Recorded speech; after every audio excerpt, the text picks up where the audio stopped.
Is is it being streamed live? Hold on, I'm not sharing my screen. Meeting is now streaming live on YouTube. According to this text, anyway.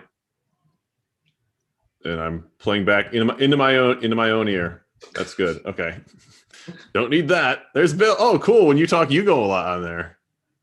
Nice. Cool. Awesome. That's really cool. So you're hearing like the echo or something? If I change the view, I wonder. I was hearing Nice. hearing it. Have you checked out the YouTube? No, I haven't. I believe you. Oh, I switched it to dual, so we're both on the screen at all times. That is too much. I'm going to copy this link and put it in the Slack.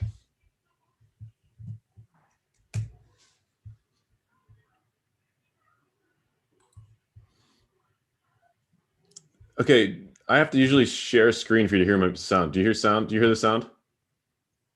I only hear you. You didn't hear the sound? No. Oh, I have to share screen. Yeah. Okay.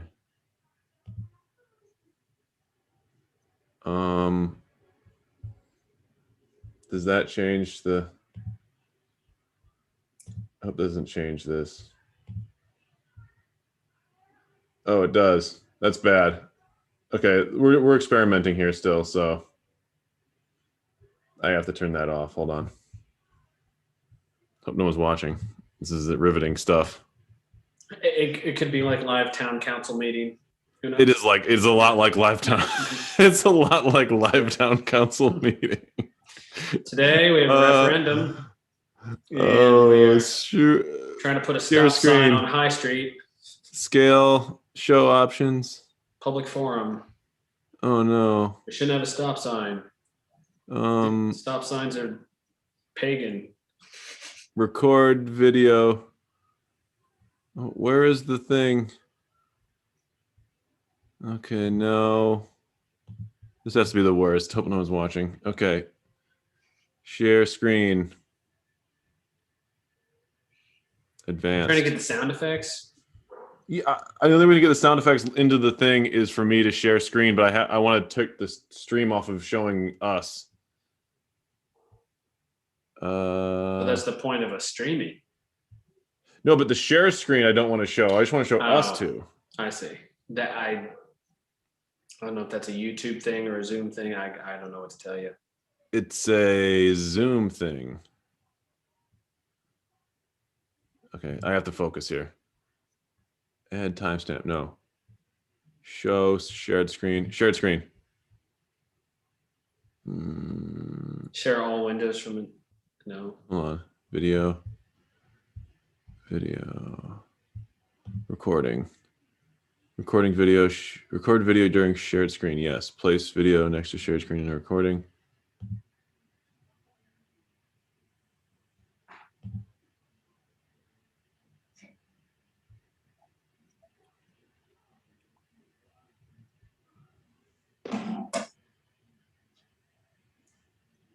I just want to show. Okay, hold on. Yeah, I am not good at Zoom. Sorry. It's okay. People are just looking at my settings for a while. That's pretty cool. Wait, unless I just do this, can I just blow this up? I can just keep the shared screen and just put us. Oh yeah, Tom, what about in Zoom in the view? Yeah, how do I make it? I just want the view in the top right. Yeah, I just want to make the. I just want to make this big. Yeah, I can do that. I just want to. Either that, or next time you put a big EHA logo as the backdrop on your your laptop. Oh, my laptop? Yeah, that's actually a good idea too. I just want to make this bigger.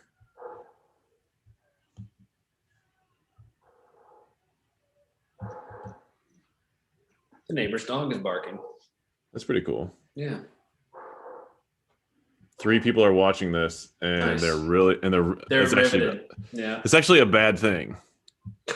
Well, you're saying they have better things to do with their lives than watch us right now? Yeah, Probably. we're not even recording the pod yet. We're just trying to fix this stream so that it shows everything.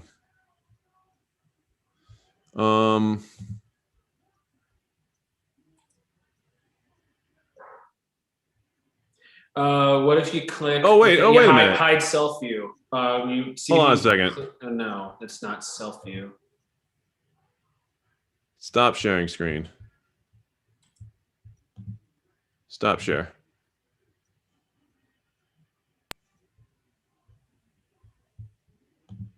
All I want to do is share sound.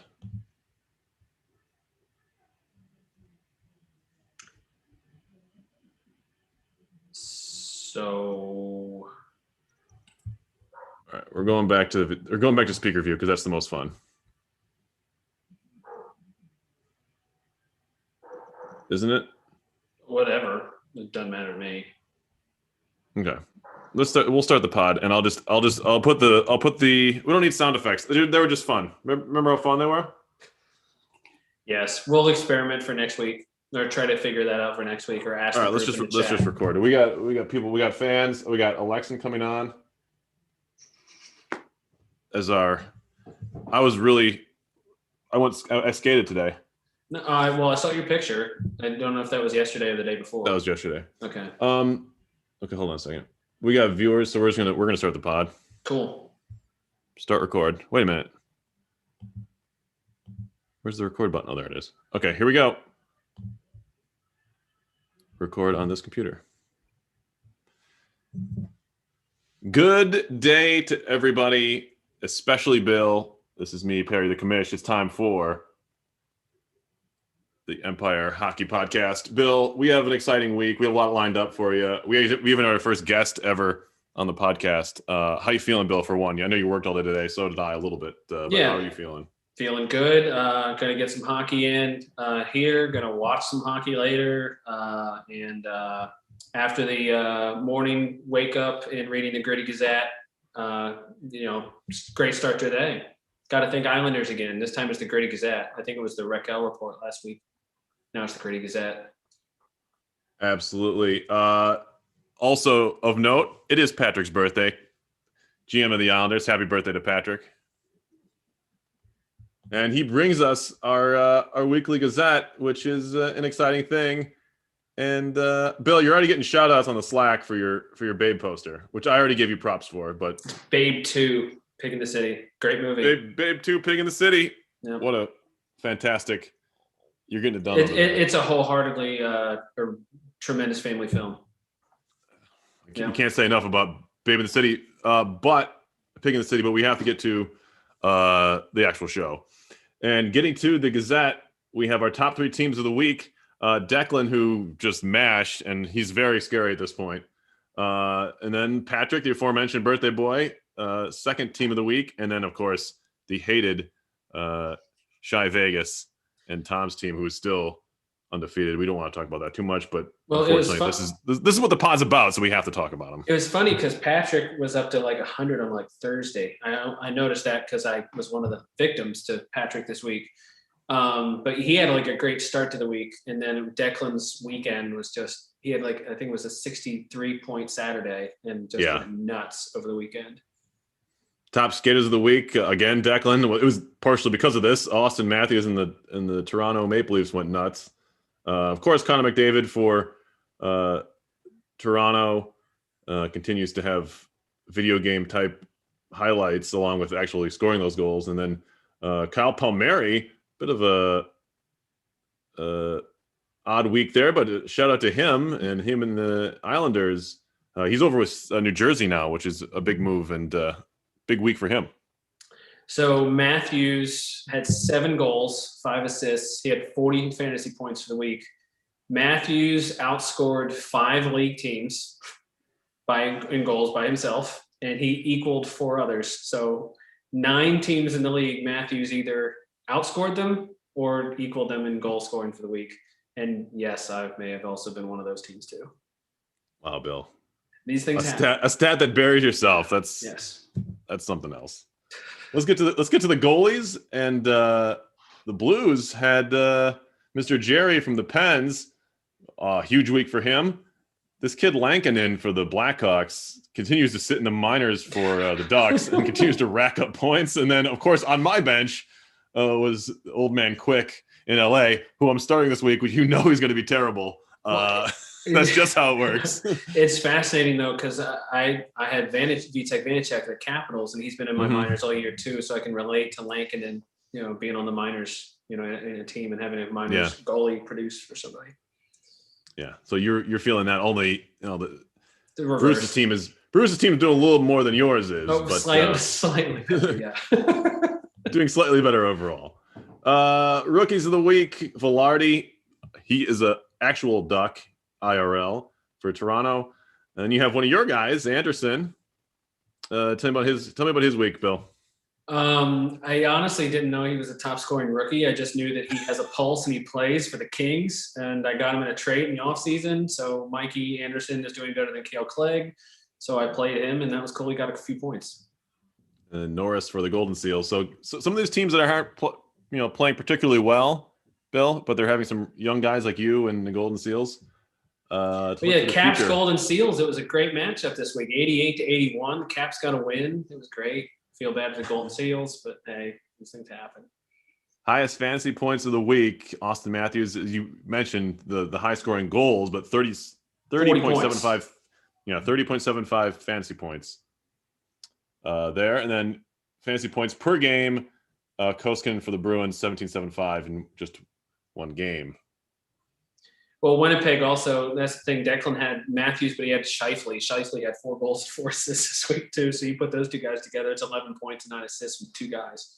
It's Winnipeg's heating up. Yeah. Winnipeg's heating up for sure. Get to the standings now, Bill. What really stands out for you? Obviously, Tom and the Blackhawks are 15-0. Division winners. Go ahead. To me, I was going to say the thing that's really stands out is you are going to have a fascinating race still. I mean, it is early with 3 games a week, but the Nicorette Patch Adams division, you've got 5 of the 6 teams within like 2.5 games of each other right now. Right. Our potential future guest, Ryan, is atop it by a half game right now over Quebec, but you've got teams just jumbled in right there. All really going for the Nicorette Patch Adams division title by the end of the year. Yeah, that race, the division race there is obviously not going to be settled for a long time. Other races are not quite as tight, even though, you have Winnipeg and Declan at 14-1, but right behind him, is the Ducks. Bruce is 11-4, defending champion. Yep. And then Canucks are 10-5, Airs are 9-5. Yep. There's teams right there that are in the playoffs right now, but tough to say that they're not contenders for the division because you play 3 games a week and anything can happen. But you have that going on. They have Detroit kind of hanging in there, second place in the Chick-fil-A Norris division, and then any team with McDavid on it, Toronto's in third at 8-7. My team continues to have terrible luck, Bill, as you may be aware. Yes, it is. But went 2-1 and should have been 3-0, but somehow Webb and the Rangers decided to drop a huge weekend on me and pull away. So not too thrilled about that. Webb's at 8-7 and the last team in the playoffs.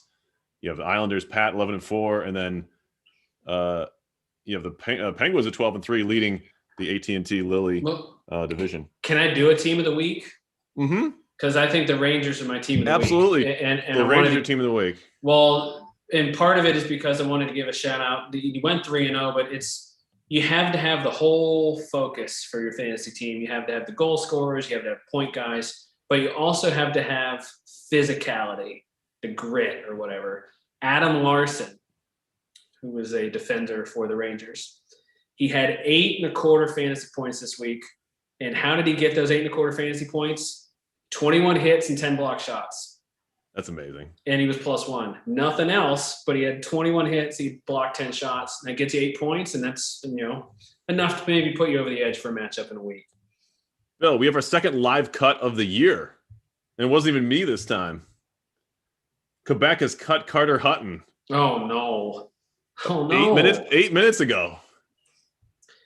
Well, I mean that's goalies, like, I was incredibly sad for good old Marcus Hogberg because Declan cut bait on Marcus Hogberg, who is I don't watch a ton of hockey, but I've watched a few Senators games this year, and God bless the man, but he's not a really good goalie from what I've seen. And now, granted, he plays because they have Matt Murray and him, so Senators need a guy with a pulse. But yeah, it's a tough week for goalies with him getting dropped, Carter Hutton getting dropped, and I don't think he was owned, at least last check, but I'm a Caps fan, and Aaron Dell suited up for the Devils yesterday. So, like, I don't know.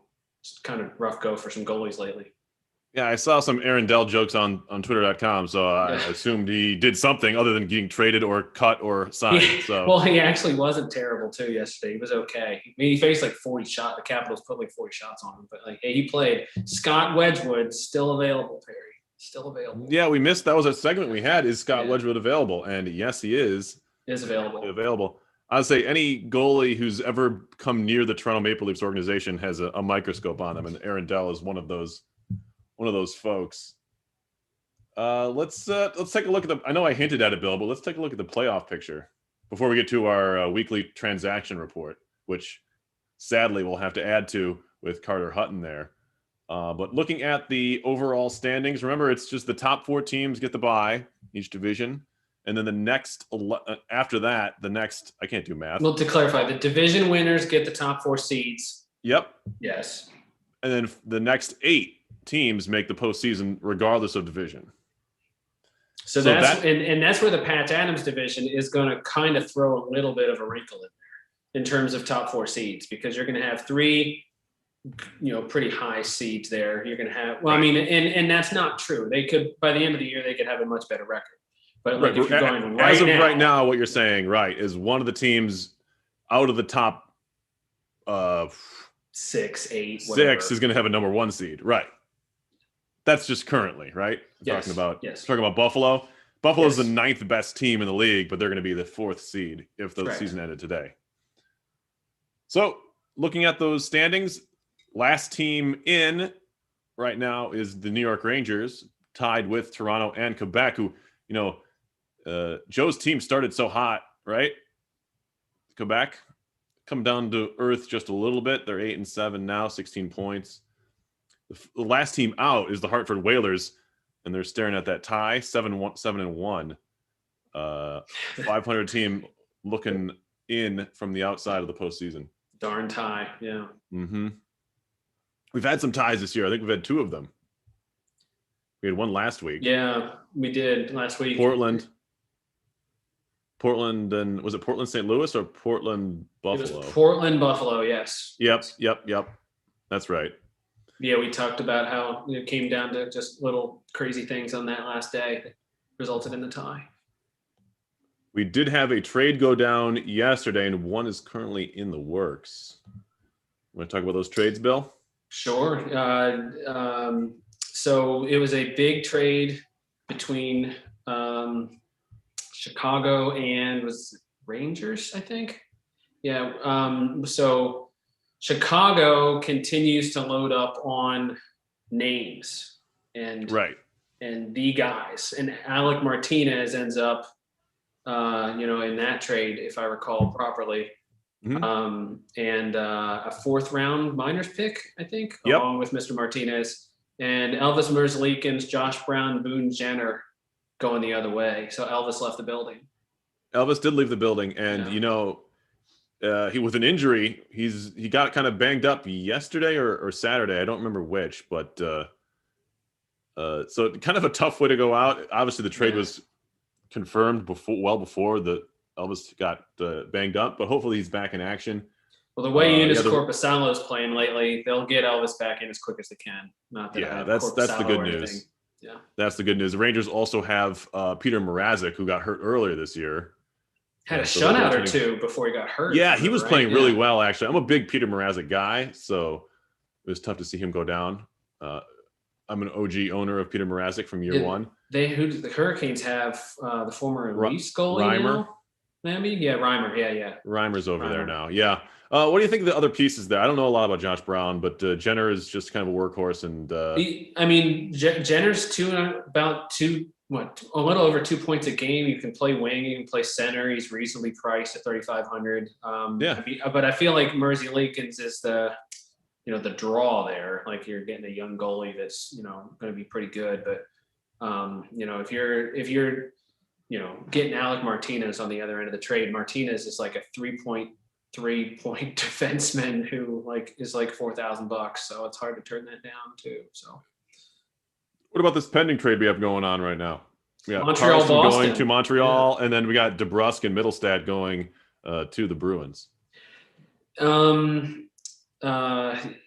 Carlson, he's the expensive guy in the trade, right? And he's kind of the underperforming guy, though, right?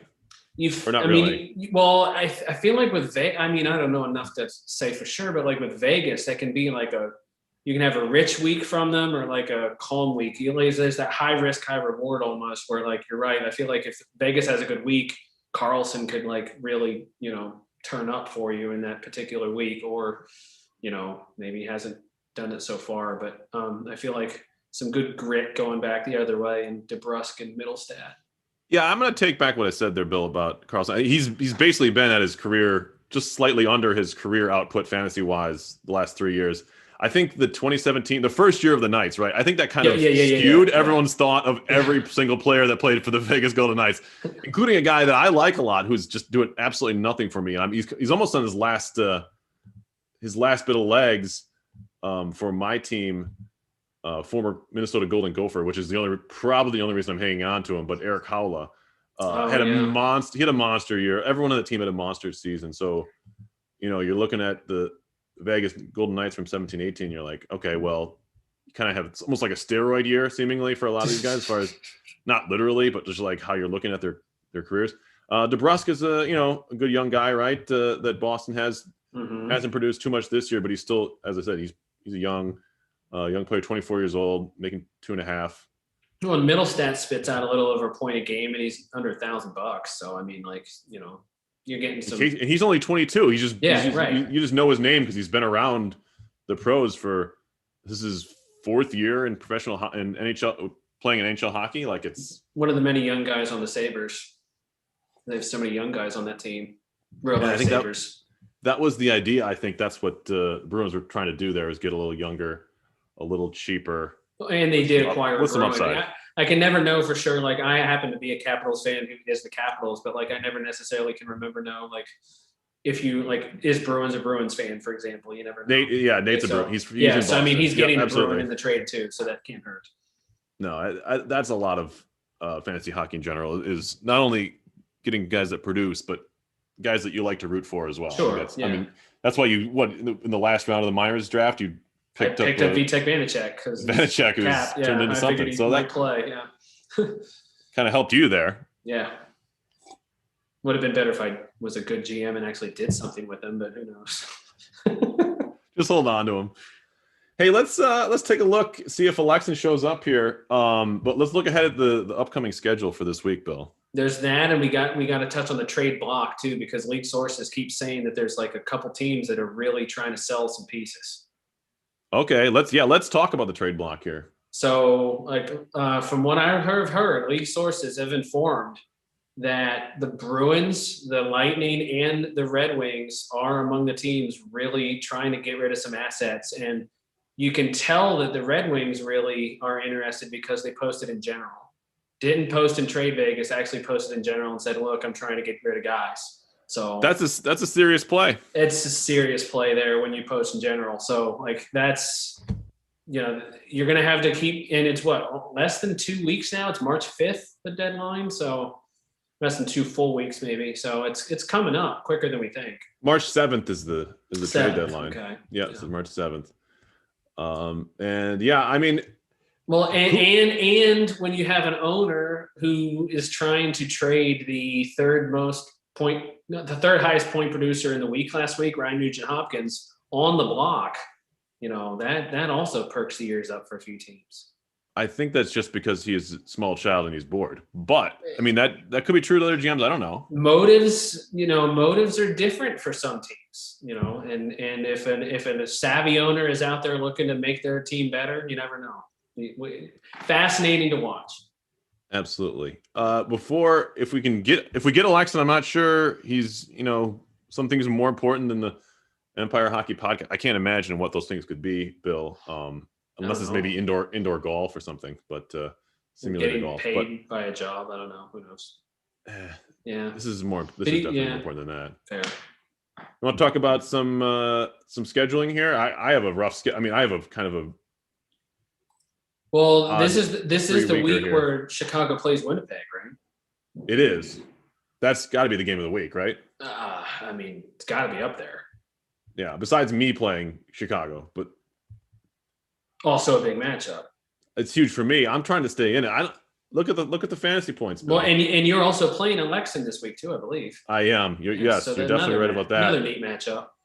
And then I have lowly Phoenix at 1-14, which is a must win. But it kind of keeps you hanging around there. Any other top matchups we have? We got Flyers, Rangers. Both teams are right around the playoff. Islanders is playing Toronto. I know that was another good one.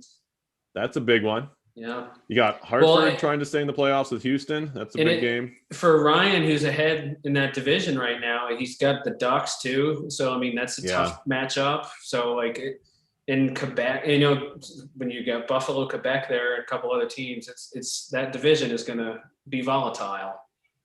Penguins, Vancouver, 12-3 versus 10-5. And that Ducks Buffalo Sabres, not only is it a big game here, but it's also bragging rights. You have two former club hockey guys at RPI dueling it out there. Another thing I want to point out too, off the waiver wire, Victor Rask is on his third team in 2.5 weeks. Victor Rask, claimed by Houston. I almost picked him up this morning. I was sitting at work, my other job, not managing the North Stars, and I said, you know what, Victor Rask looks pretty good. But then I remembered how terrible he was in general, and I decided the Capitals had him for a week. They dropped him in favor of Jay Beagle, and then a couple weeks back, the Red Wings dropped him, picked up Scott Harrington, and now Houston's got him. So, see if third team's the charm. Bill, on your team, who has been your biggest surprise and your biggest kind of letdown at this point of the season? Well, he's not a surprise, but my best player is Darnell Nurse, and I can tell he's my best player because the best teams in the league try to acquire him in a trade. So that's usually a good sign that I have at least one good player on my team. Yeah. Carlson's too expensive, I think, so that's why people don't come after Carlson, I think. But my biggest surprise is I randomly picked up Brock McGinn because I needed a depth forward, and I've heard of him, and he has 7 goals and 4 assists. So that's pretty darn good. That's been huge. That's pretty darn good. And biggest disappointment, I don't know, Max Domi is probably up there. He's not very good. I still have Kyle Okposo on my team, who's averaging 0.06 fantasy points a game. Granted, I picked him up because he's expensive. But 0.06? 0.06. He's played in 9 games. He is -3 and has pretty much no other stats. I think he has a hit or something like that. So it's pretty impressive, really. That might be the worst player in fantasy hockey. And I dropped Franz Nielsen because he got released in real life or whatever. But again, he was only picked up too because he was like $5,000 and I needed to hit the floor. I was really rooting for. I picked up Troy Terry in a trade in the off season, and he's not really doing very much either. But he's it's Troy Terry, so who knows? All right, I'll give you my biggest of those two, Bill, and they might not be very big surprises, either of them, I guess. But Carter Verhaeghe is my biggest surprise, not to me, but to the outside world. I've been big on Carter ever since he got let go by. I'm not sure who actually had him last year. It's either Detroit or Montreal, but I picked him up within a week because I saw just kind of what he was able to do in the limited minutes he got in Tampa, and the Tampa's kind of like the Yankees, where if a team gets rid of them, yes, they're probably still pretty good. And if you need to give them a chance, Yankees / Tampa Bay Rays, yeah, exactly. If in Florida, I had them. I was sitting in my minors, right? And I was like, okay, Florida's going to play him on their first line. I'm like, giddy up, Carter. This is your time to shine. And he has been great. Not surprisingly, and currently on injured reserve is Erik Karlsson, who has 14 total points in 13 games, making $12 million a year for the North Stars. He is definitely in the doghouse here, and thankfully on IR, so I don't have to really worry about him. But well, I did. He's my biggest letdown. I did want to point out one other thing, especially because he's brought up in the Slack rut somewhat often. You're not going with Nick Dowd this week. Nick Dowd currently on your bench. Yeah, Nick Dowd. This is what it was. I'm giving Erik Haula basically one more go around here. He's got 4 games this week, and he hasn't scored yet. He's playing almost 16 minutes a game. He's getting almost 2 minutes of power play time a game. Like, show me something, right? Yeah, like, yeah. It's it. Like, I can't.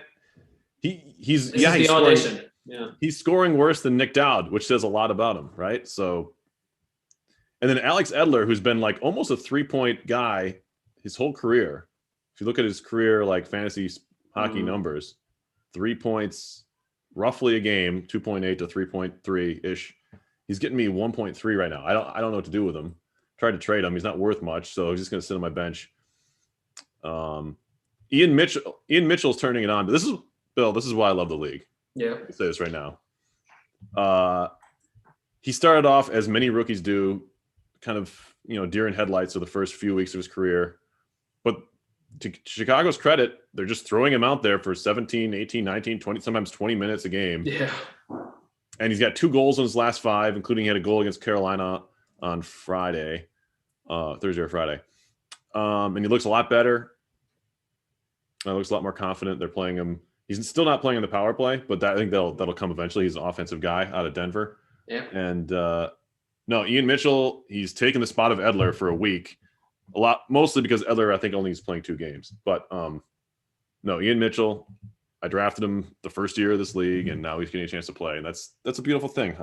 I tear up a little bit thinking about it. Well, it's the progression of the North Stars. Yeah, you draft a guy, and now he's in your lineup, and he's starting to make contributions. It's what the stuff dreams are made of.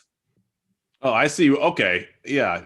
Tom is getting on my case, all caps, about Nick Dowd, and I'm not gonna bend to peer pressure here. No, Erik Haula's gonna come. Erik Haula's gonna score a goal. Nick Dowd is not doing it this week. I'm sorry. Selfishly, as a Caps fan, I hope he does, especially because we played the Penguins twice this week. But we'll see. I still hope my bench guys score because then it gives them value. But no, I'm not. That's not happening. We're throwing all our guns out there. Patrick Nemeth, Tyler Myers, everyone's going going to beat Chicago. I'm paying nearly a combined $10,000 to Montour and Okposo on my bench currently. And I've benched Montour. I don't know why I still have him. I don't even know why I kept him in the offseason, because he had such a turd year last year. But I don't know. I something about him. I thought he was going to be pretty good, and he's just been a turd this year. Hey, folks are setting their lineups, right, Bill? Any like in real life NHL weeks you like? Just looking at the schedules, and any matchups you like. Goaltending wise, I said it before. I was going with Quick over Malcolm Subban. Well,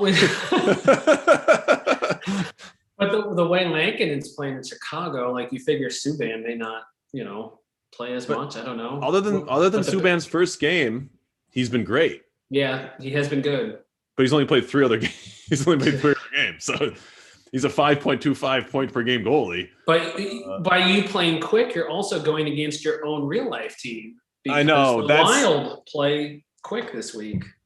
But if I took them on every time they played the Wild, I'd never play them because they play 1,000 times in their own division there. Fair. But a lot of 4-game weeks to check out, Bill. Any other 4-game weeks? Any other teams that you like as far as teams playing against other? I kind of like Chicago. I'm kind of high on them this week. They're playing Columbus and Detroit.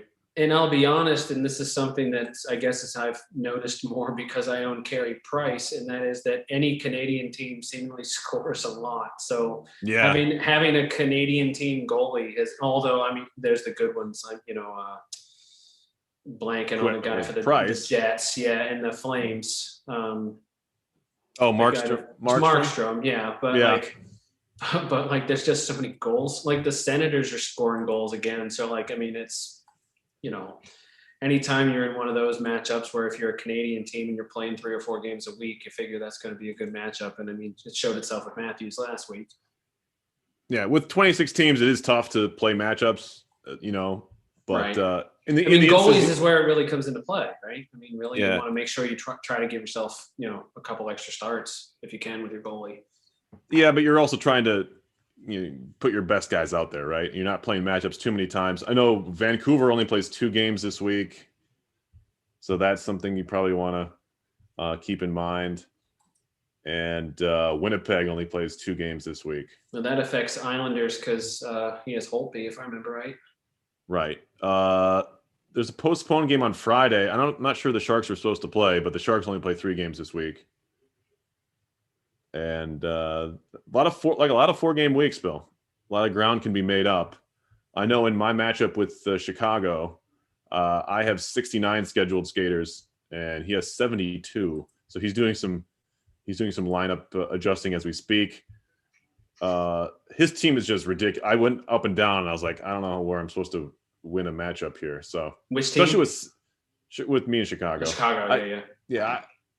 If Sid needs to have a week if I'm going to win one of these times, because he's been not. This is his worst fantasy season of his career. His former low was 3.5 points per game. That being said, they get the Capitals twice, and they seemed. I mean, not that I know from experience, he does pretty well against that team. Sid's at 3.2 fantasy points per game this season. Not going to cut it. We had some big ones to watch as we talked about. Ducks Buffalo. You got obviously the 14-1 versus 15-0 game. Going to be a doozy. Avalanche have at least 4 this week too. So all those good guys for the Avalanche. Mm-hmm. I think they get the Coyotes twice this weekend. So yeah, that is pretty big. And I think we're gonna have to get Alexin on next week, Bill. Yeah, I was gonna ask him because Buffalo led the league in hits this week. What were you gonna ask? You're gonna ask him. Well, I'm just about the physicality of his team as he sent a message. Oh, yeah, that's a really good question to ask a coach / GM. 94 hits, that's a lot from the Sabres this week. Yeah, I'm not sure if he's dodging us or he just doesn't know how to get on Zoom. Well, but I've had many people dodge me before, so I can understand that. I can understand where he doesn't want to talk to us. That's fine. I mean, it's not even the top. I heard there's a rival Empire Hockey podcast in our own league, so I just made that up. Fair. Well, I get that's going to do it for the for this week's show. Uh-oh, just wait a minute, I lied. I knew this would happen. See, yeah. And joining us on the podcast is Ryan Alexin, the GM, coach, president, and CEO, owner of the Buffalo Sabres. Division leading Buffalo Sabres. Can you hear us, Alexin? Loud and clear. Yeah, division leader as of, I guess, midnight or whenever the games ended. But feels good to be in first again. Bill, you can ask him your question now. He's here. Well, yeah, I was going to ask you, Ryan, the physicality. Did you send a message? Did you want your team to send a message of physicality this week? You led the league with 94 hits. We build our team with a lot of grit. So, that's one of the key pillars of what we try to pledge at the Buffalo Sabres in the EHA. And I think that holds true. 94, that's a good amount. That's a lot. That's shoving a few guys around. Yeah, I'd play the sound. Because I think one of my better players on my team is Brandon Tanev, who purely for hits, because he throws the body around pretty good. And I mean, as a Caps fan, you have Ovechkin too, so you can never go wrong with a guy that scores goals and also shoves people a lot. So Absolutely. exactly, yeah, that right there.